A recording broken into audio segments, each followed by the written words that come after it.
me. No worries. So, hello everyone. Hopefully everyone's doing well this evening. Good day, good afternoon, good evening, wherever you are in the world. So I'm the thebpg13, also known as Viper. This is Project Gotham Racing 4 that released back in 2007 for the Xbox 360. One of two runs today. We've got, obviously, the 2 wheels only, and for those that aren't aware, so arcade mode has, I think it's like 10 to 12, something like 10 to 12 different chapters that you can choose from. I put 2 forward, 2 wheels was the one that won, so instead of actually doing a car run, which would normally be my sort of thing, this game also has a bike one, so we're going to be using bikes. I know, how bizarre, I'm actually going to be doing this. So this is the 2 wheels only. There is 6 events altogether, and there's also several different difficulties for each one. But obviously we're going to do it on the easy difficulty, and to kind of put it blunt, the 6 races that we've got to do are street race, eliminator, an overtake, another street race, a one-on-one, which is essentially a street race, and another street race. So there's a couple of races here, well, mainly circuit racing, and some events might be over before they begin, but yeah, if we're ready to go on time, so time is going to be when I select what bike I want to choose, which, well, not bike, what difficulty I want, which is steel. So if we're ready to go, I'll give you a countdown from 5, 4, 3, 2, 1, go. So, to put it blunt with this one, yeah, so Project Gotham Racing 4 is the 4th and final game in the Project Gotham Racing series. To make this run as fast as possible, we're going to be using I think it's a BMW I picked. I completely didn't realise what bike I picked. But we're actually going to have manual, sorry, it's a Honda, just seeing from the thing. I didn't even remember what bike I picked. I know, boo. Professional player, woo. Same with that as well, the first lap incident. Oh dear, no good. Never mind. Anyway, as I was saying, that was an instant fail, but let alone.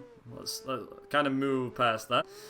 So, like I said, this is Project Gotham Racing 4, the final game in the Project Gotham Racing series. Unfortunately, the guys that made this creation, or should I say glorious creation, was named Bizarre Creations.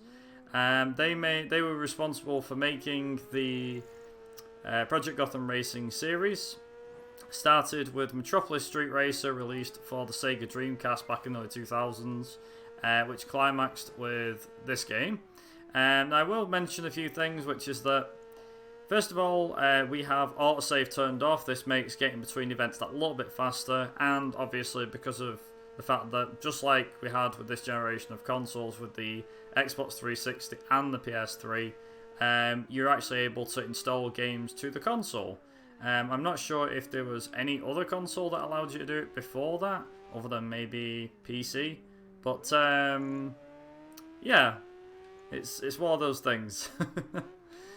I will mention something, though, and this is something that even now still stands up even today. So even though this game came out in 2007, I personally believe, and even a lot of game reviewers, I think, personally believe that this racing game still stands a good test of time. Like, granted, it is not 4K resolution, it's not got the same graphics as, say, a modern Forza game, but for a 360 title that came out in 2007, and bear in mind, okay, 2007 was the second year in the life cycle for the Xbox 360, because it came out in 2005 originally, I believe. But at the time when this console released, you had several games. So you had like Need for Speed Most Wanted, the HD remaster. There was, I say HD remaster, they're already doing them back then. There was also Need for Speed Carbon as well, that came out in like 2006. Project Gotham Racing 3 released in 2005 as well. And there was I mean, obviously I could probably name a few more than that if I knew many games, but there was quite a few racing games that were out. And this game was actually made before the likes of Race Driver Grid, you know, the original Race Driver Grid, which was a fantastic game. Forza Motorsport 2, I believe, also released in the same year as this. But here's the thing. even though Forza Motorsport 2 released in 2007, not alongside this game, but it released like a couple of months prior, I think, is that despite that, someone was saying, like, there's one review online which I believe you can still watch, but it was by Game Trailers, and when they reviewed Project Gotham Racing, they actually compared it to Forza Motorsport 2. And they said, unlike Forza Motorsport 2, where the cars look great and the tracks don't look as good, with Project Gotham Racing, the cars look great and the tracks look even better. Because it said normally you have like the cardboard cutout, the typical, typical event sort of thing. A typical, not typical event, sorry, like a typical game where it's like, oh yeah, so normally they'll have, it looks like a cardboard cutout that's stood at the side of the track. But on this, the people that are stood at the side of the track are actual people, and they're waving all different flags and stuff like that. Now, I will mention, this particular race, this Eliminator. So, Eliminators are an interesting choice.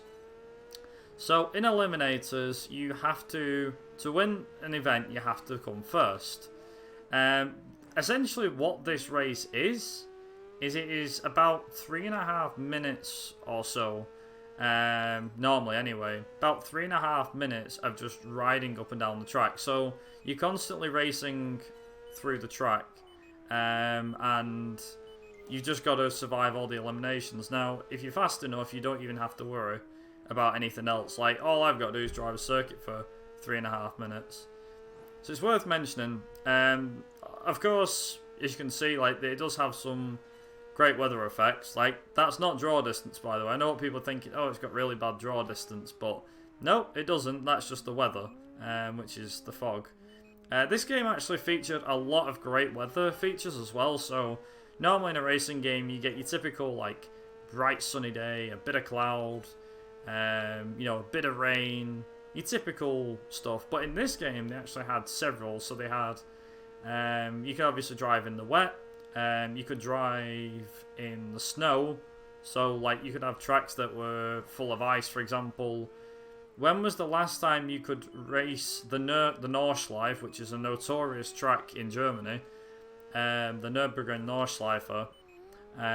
When was the last time you could drive that in a racing game in the snow, in like a classic 1950s car? I mean, fair to say, like, Gran Turismo, bear in mind, Gran Turismo 5 was nowhere near out when this game came around, and this game, funnily enough, did actually rule the racing scene, I would say. More so, in my opinion, it didn't rule the racing scene as much as Need for Speed did, because obviously in the 2000s, especially the 2000s, and definitely in the 90s, Need for Speed was obviously the ruler of all things racing, more or less. Forza slowly came around and slowly built its fan base up and all that stuff. Project Gotham Racing 4 was one of those games that was kind of forgotten about by a lot of people. I'd say a lot of people know about this game, but it was often overlooked as like a great racing game. I think at the time it was seen as, okay, it's just another racing game, but really, this game was far from it. And there's also something else you can do on this, which is if you press, I think it is the right bumper? Yep. It's the right bumper. So, the right shoulder button. If I press it, I can actually make my guy do some things. Like, as he's driving, he can do all that. Where he's like, doing the whole, come on, pose. Or he's doing like a, yeah, sort of thing. Like, 5, sort of thing. Or, woo, you can do that. You can make your rider do this. Obviously, you got your typical stuff that you can do on a motorbike, such as wheelie. You can even do endos as well. Things like that. So, yeah, there's a bit more than what you think. Like I said, this event is pretty straightforward. I can actually just sit and do a wheelie for a bit if I wanted to. As I do it all the way to the end. Woo! Showing off. Why not? Let's show off. Just like that. So you actually earn kudos in this game. Kudos is like money in a way. You can earn it from doing several things. So you can do it from wheelies and endos on bikes. overtaking cars successively, drifting cars and stuff like that, and drifting bikes as well, because it is apparently possible to drift the bike. So this overtake event is kind of blink and you'll miss it. So we have to overtake 2 cars, and we're going to do that before we get to the hairpin at turn 1. So there's the first one, there's the second one, and done. Like that. It's literally that easy. So you only need to overtake 2 bikes on that event. And that's it. It's literally that easy. Yeah, you can just hit a wall, and as long as you overtake the second bike before you get to the corner, you're usually okay. Also, speaking of the Nürburgring in the snow, here you go. On a bike. Yeah. What other game can you do this in? Another thing is, as well, is the sound design for this game is unbelievable, really. It is absolutely unbelievable. The fact that you can just race this circuit with, you know, in the snow, on a motorbike and everything.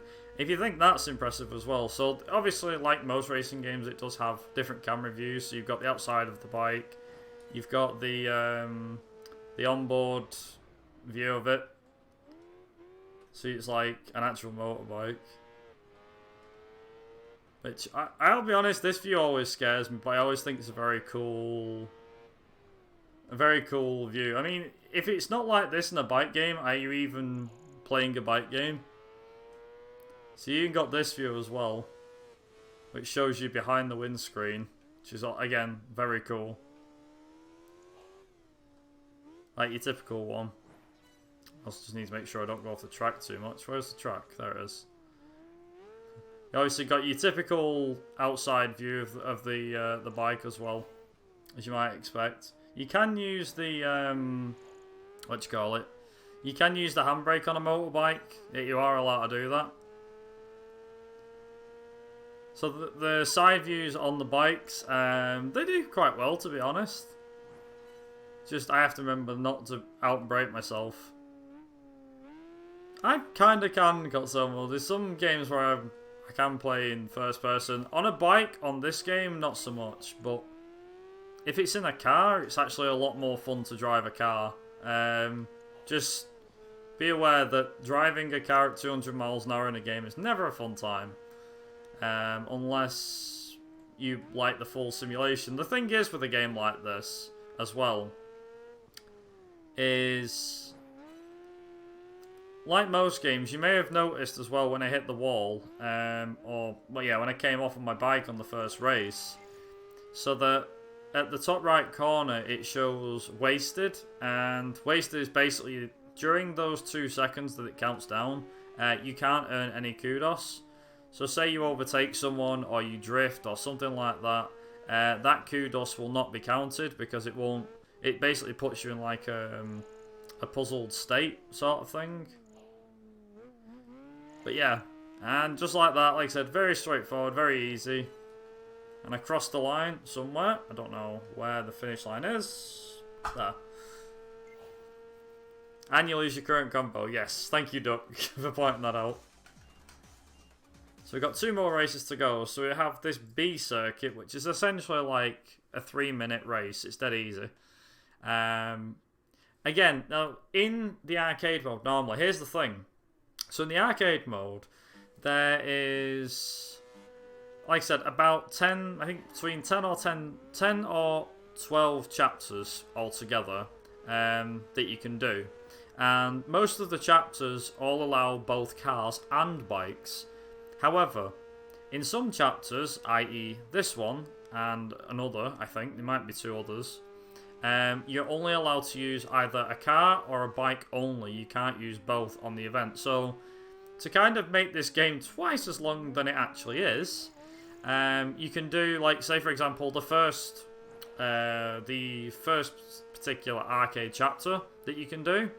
That first arcade chapter has 6 medals. Like I said, they all have 6 events, and it can all be done in whatever car that you want, as long as, I mean, the game will pick a class and you've got to use that particular one. But when you get to pick a vehicle, you can pick a car or a bike. If you pick a bike, it will go towards your bike medals. If you pick a car, it goes towards your car medals. Now, I've not got every single medal, but it should be worth noting. In this game, it ranges, all the difficulties are actually ranged in terms of like medals. So they range from Steel, being the easiest difficulty, which is what we're playing on, right up until Platinum. Platinum being extremely difficult. So for example, I think the difficulties go from Steel, Bronze, Silver, Gold, and Platinum. So Steel being the easiest, Bronze being easy difficulty, Silver being medium, Gold being hard, and Platinum being ultra hard. There's no like very hard, it just jumps.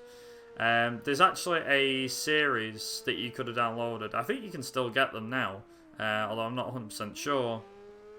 And it was a mission pack that you could get, well, an arcade mode pack, which was called Platinum Plus, I think it was. Or the Platinum chapter or something like that.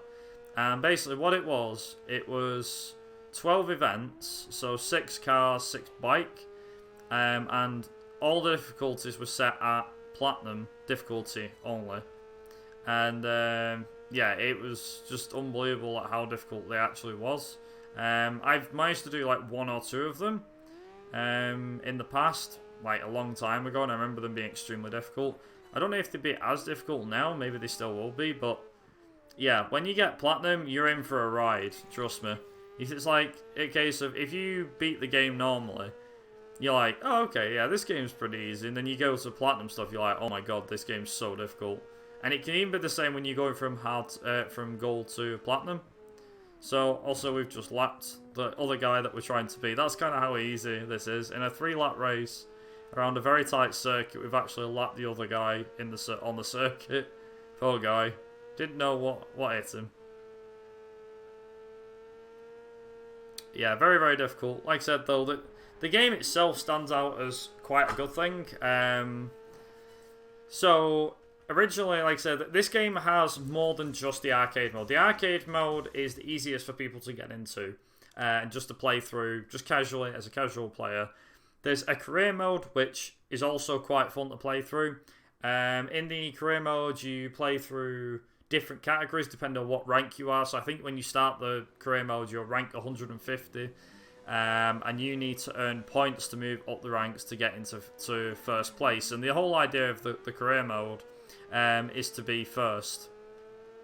And to become like the world champion and be number 1. Out of all of the runs that I've done speedrunning wise, I've done a couple for this game. I've got, I think apart from bar maybe 1, I've got the category records for them all. The biggest one and the hardest one, which I'll be honest, I do want to go back to improve, but at the same time I don't want to improve, is the Gotham career mode speedrun. And it is around 9 hours and 15 minutes or something like that. It's over 9 hours long. Like, I played the game through casually on stream. I was like, yeah, okay, we should be able to get through this game in like under 8 hours. And then, you know, long story short, it was like, yeah, this game's going to take a lot longer. I was like, okay, anything under 10 hours could have been great. And then I did the run, I was like, okay, 9 hours, this is a killer of a run. But it is what it is. Also, the sound through the tunnel is brilliant. Motorbike, even in a car. That's one thing, like I said before, that's one thing that they've definitely outdone themselves with this game, which is the sound design. Like, compared to Project Gotham Racing 3, the cars genuinely do sound like they would in real life. I mean, I wouldn't know about half the bikes and cars, but the cars sound a lot more, I don't know, I want to say realistic, but I don't know if that's the right term. Like, you know, they sound like you think they would. That sort of thing. Like, when you play, say you play, I don't know, I'll just use Forza as an example. When you play some Forza games, the cars don't sound like they would in real life, or they sound very blunt and very vague. Whereas in this game, they sound more like they should. I presume people get where I'm coming from, but that sort of thing. Also, yeah, this game, and I believe it was in it was in Project Gotham Racing 3 as well. But you're actually able to own your own garage.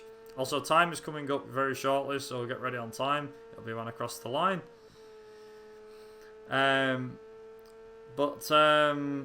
You actually was able to own like your own garage in GT3 then. In Project Gotham Racing 3, you're able to move cars about and things like that. In Project Gotham Racing 4, you're able to just walk around your garages that you own and stuff. Also, time. Nice, very nice.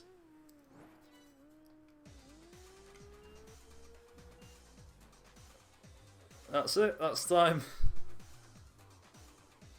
What was I saying? Yeah, so you're able to walk around the garages and stuff like that, like over the time that you do. So you've got It's like so you've got 4 different categories. Each arcade chapter has its own categories. You've just seen there is a like full arcade 80%, like all chapters, which is nearly 3 hours. If you want to give them all a shot. Which is pretty mad, but that's a good run if you want to go for something a bit more lengthy rather than the short sprint like this one. And like I said, with the garage mode, you're able to like walk around, and as Kotsumo was saying, you're able to play Geometry Wars. I think there was Geometry Wars. I don't know if it was Geometry or something in Project Gotham Racing 3, and then the next Project Gotham Racing, which was this one at the time. Also, my guy is showing off as you do. It had like the next what's it called? The next Geometry Wars, which is pretty cool. But yeah, that's Project Gotham Racing 4. Like I said, there is a Gotham career mode. There's kudos that you can earn as well. I'd highly recommend giving it a try. And if you want to give some of the other categories a try, you can do. Like I said, some of the categories are like this, where you can do it in a car or a bike. Some are cars only. Like this one's bikes only. This one is cars only. That one's cars and bikes, Okay, yeah, so they're all the same. But, yeah, there you go. Hopefully you guys enjoyed and stuff. I can quickly switch over to the next game, that's fine. I'll probably need like 2 minutes to set it up, if that. So, yeah, if that. Probably about 2 minutes.